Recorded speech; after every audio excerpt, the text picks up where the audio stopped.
Hi, I'm Jim Holcomb, President and CEO of the Michigan Chamber, today's podcast host. Today we're going to be talking about the topic of available housing. It's one of the key barriers to Michigan employers, communities, and families alike that they're facing right now. We have three great guests that are going to kind of delve into this topic for us. We have John Blazic. He's the plant manager for United States Gypsum Operations in Alabaster, Michigan. We have Dawn Crandall. She's the Executive Vice President of the Home Builders Association of Michigan, and the Michigan Chamber's very own Mich, Alaimo, our Director of Environmental and Energy Affairs. Welcome all. Thank you. Thanks so much. Thank you. I think it's good maybe to set a little bit of a foundation going forward for our conversation. John, I'd like to start with you. If you can give us a little bit of background on U.S. Gypsum. I know you're a leading manufacturer, some of the most essential products that are used in home building materials. And also, what is your footprint or your economic impact here in Michigan? Yes, no, thank you for having us today. And yeah, like you said, we're a industry-leading manufacturer of building products and innovation solutions across the U.S. Our company was founded in 1902. Alabaster is actually one of 18 plants that formed USG back in 1902. We have approximately 7,500 employees across our North American operations with around 48 manufacturing locations. So that's kind of a little snapshot of USG. As we look at, the roots that we have here in the wonderful state of Michigan, we have three locations. We have our Alabaster quarry, which is here along Lake Huron, about an hour and a half north of the Saginaw area, where we quarry gypsum rock out of the ground and ship to customers in the construction industry. We have our River Rouge facility, kind of a suburb of Detroit there. That facility started in 1926, and they just celebrated 40 years of producing Duroc cement board down there. So great team down in that area. And then our third location is over in Otsego, Michigan, a little bit north of Kalamazoo. They're a paper mill for our company, and they provide approximately 70% of paper to all of our U.S. operations. Oh, wow, that's great. And as head of the Michigan Chamber, thank you for the jobs you provide and your impact here in Michigan. Are your products, do you sell directly to the public? Is it to the builders in the building community? Is it a combination of both? It's mainly to the building community. So we do our internal sales. So we actually ship rock from Alabaster down to River Rouge because some of the gypsum is used to make the Duroc. And then from there we have our outside customers. So your Portland cement plants, they use it as well as in the agricultural field for a soil amendment. Great. And Dawn, from your end, a little bit of overview on your association and the building industry in general here in Michigan. Yeah, thanks for having me. The Home Builders Association of Michigan is celebrating its 75th anniversary this year. Congratulations. So we're excited about that. When we talk downtown, we've been around for a while, and when we show up in committees, people typically don't expect us to show up in like education committees or reg reform because they simply think of builders as kind of hammer swingers and not the business side of it. But housing really is economic development, and as we have that conversation with legislators and the administration who wants Michigan to be, a growing population and an economic destination, we have homes that a majority of them are 50 years plus old. And so as we look at kind of that next generation of homes, what does that look like? But we provide jobs, we provide taxes to the state and locals and all the things that go with it. And so we've really kind of put that tagline on that housing is economic development, and we need to be in the forefront of those conversations as we're looking at bringing companies to Michigan as an economic destination. Absolutely. It's the economic development, just making sure that, all the workers that we hopefully attract and build and grow here in Michigan have a place to live. Mich, from the Michigan Chamber perspective, how do our members look at housing in terms of economic development? Yeah, I think when we look at economic development or, we've been talking a lot about population growth in this state, there are some key factors and pain points that, come to the surface when you start talking about what do we need to do in the regulatory landscape and the economic landscape, and affordable housing is at the top of that list. We know that members, when they look to make investments in Michigan and look to some of our great communities to be a host and build a facility or what have you, one of the first questions they ask is, well, can I hire workers, or is the labor force available and ready? And two, where are they going to live, right? And so really having that ability to make sure we have the capacity to house our workforce is critical. Don, I believe in May we just got some housing permits, some data out there. What are the trends and what are we seeing? So we are seeing an uptick from current over last year. So for May, there were roughly 5,987 single-family. I take that back. Let me back up. For May, there were 1,542. For the May to date, it was 5,987. But if you compare that to last May, there were 1,303 single-family permits pulled to year-to-date 4,924. So we are seeing that uptick. But just to put that into perspective, we're projecting just a little under 14,000 single-family permits being pulled this year. Oh, wow. To put that into perspective, in 2005, there were roughly 54,720 single-family permits pulled. In 2007, we dropped to 15,000, and in 2009, we dropped to 6,900. And out of all those permits, if somebody's pulling a permit, do most of those get built? We believe they do. Okay. Yes, but if you look at, we should, just because of the aged, of our homes, we should be building 25 to 30,000 just to kind of stay on par. And clearly, we haven't done that since 2005 or before. John, as we talk about permits and housing starts and remodeling and everything, a lot of times I don't think a lot of people probably think about the supply chain problems when they're thinking about building materials and making sure that everything is there needed to construct the homes that we all live in. For your arena and the gypsum-based kind of building material, what are you seeing as far as supply chain, and are there impediments out there? Are there any bottlenecks or things that are really kind of stalling out a little bit? I don't think so. I mean, as you look through and the supply chain side, we have a lot of good opportunities to get rock moved across the state. There are opportunities to do it by truck. There's opportunities to do it by rail, by water. I think it's a good option that we have, and it's good to have all those different options to make sure we can help with those numbers that Don was just talking about.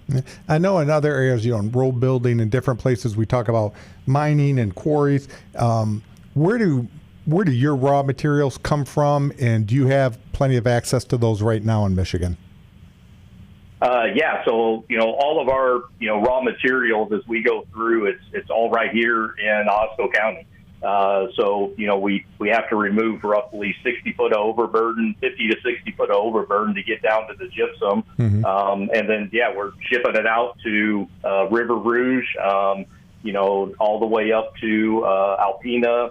They'll be going to the Petoskey area, hopefully in the near future, and just across the state of Michigan. Yeah, do we have new quarries or anything opening in Michigan and projects that are going to help make sure that, you can have the resources you need to supply the network of builders? Say that again. I didn't catch that. I was just wondering, in Michigan, do we have any new quarries coming online? Are we expanding quarries? Are we doing what we need to do from a regulatory standpoint to make sure you and your company can access the raw materials we need?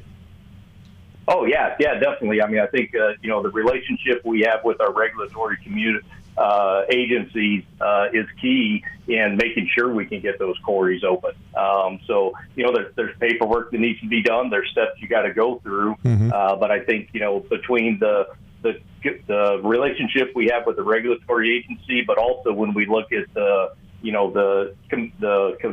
relationships that we have with not only our local government and business leaders, but just our local community, getting that support and really helps us in the long term to get those permits that we are required to get. Yeah, I would think forming those local relationships and making sure you're interacting with the community and people working together is going to make your job easier.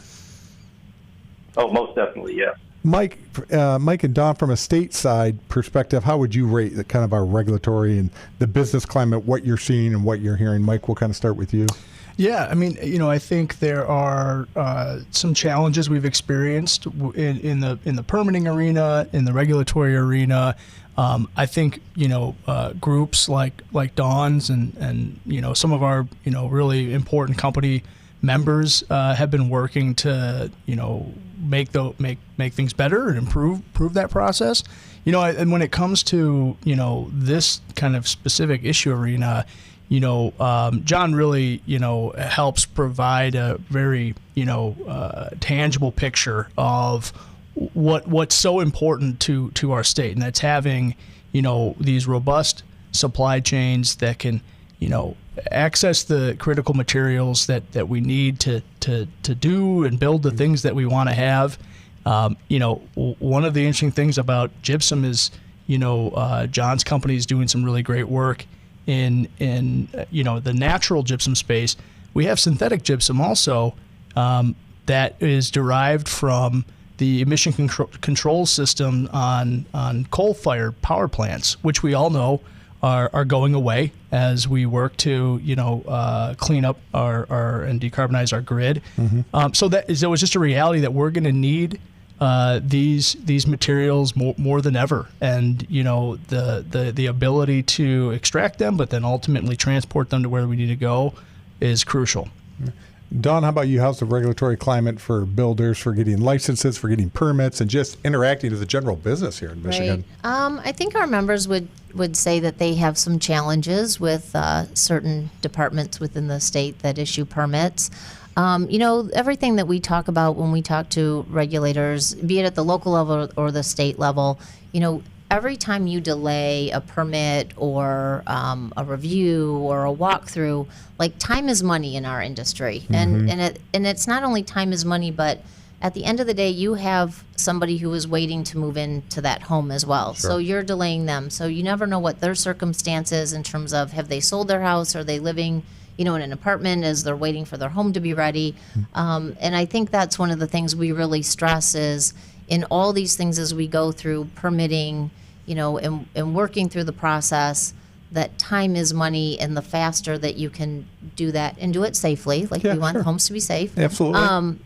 But to some of those things we see where they'll start asking for a permit and 6 months later they're still going back and forth on things. Mm-hmm. And that's just not helpful. Yeah, you need some certainty to let people move forward. Mm-hmm. One of the, as a statewide business organization, the Michigan Chamber, we interact with a lot of people. One of the things we continually hear is talent is the number one impediment to job growth right now in the building industry. Dawn, are you finding the talent you need? And I know, we've got to kind of get a lot of our younger people into the trades and seeing what a great life it can be. Right. And I think we saw a lot of, the trades back in kind of that 2008 era where you had schools that were teaching construction, building construction and residential construction. Mm-hmm. When you had that tank, right, there was no reason to tell your child or for a school to hold those programs because there wasn't really a demand at the time.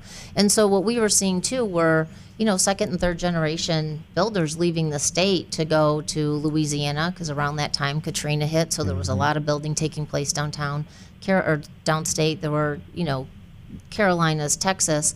And so we lost that generation of that younger generation coming in. And when you look at the average age of a licensed builder in this state, it's about 57 to 58 years old. Oh, yeah. And then when you look at the age ranges of those kind of retiring, I'll be kind. If you're looking at that 56 to 66 plus, you're looking at about 24,000 that are going out or will be going out versus about 2,000 between the 18 and 34 range coming in. Yeah. And so that's a tough market, right? We don't have the labor need that we have now, and it's only going to get worse. Yeah. John, on your end, from being in a plant, how much is getting the talent you need a struggle, and how much is technology changing how your products are produced, and is that alleviating some of the problem? Yeah. So from a talent standpoint, we'll start there. From an overall perspective, we've been very fortunate here. as we've been hiring here over the last year to say 2 years, we've actually brought in a lot of great team members to our team that have that experience from the operator side. The talent struggle that we have is kind of what Don was talking about on the trade side, the mechanics, the electricians, those trades that just aren't out there anymore.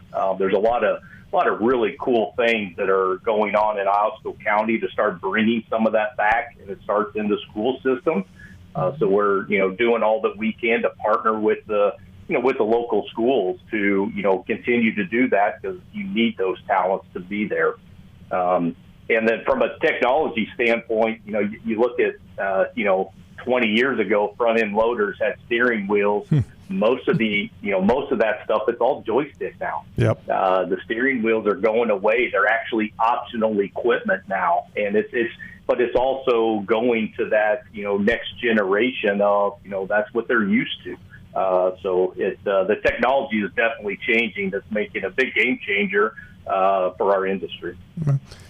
Unfortunately, we're getting kind of close on time, but I want to go round robin here. And Don, we'll start with you, then John, then Mike.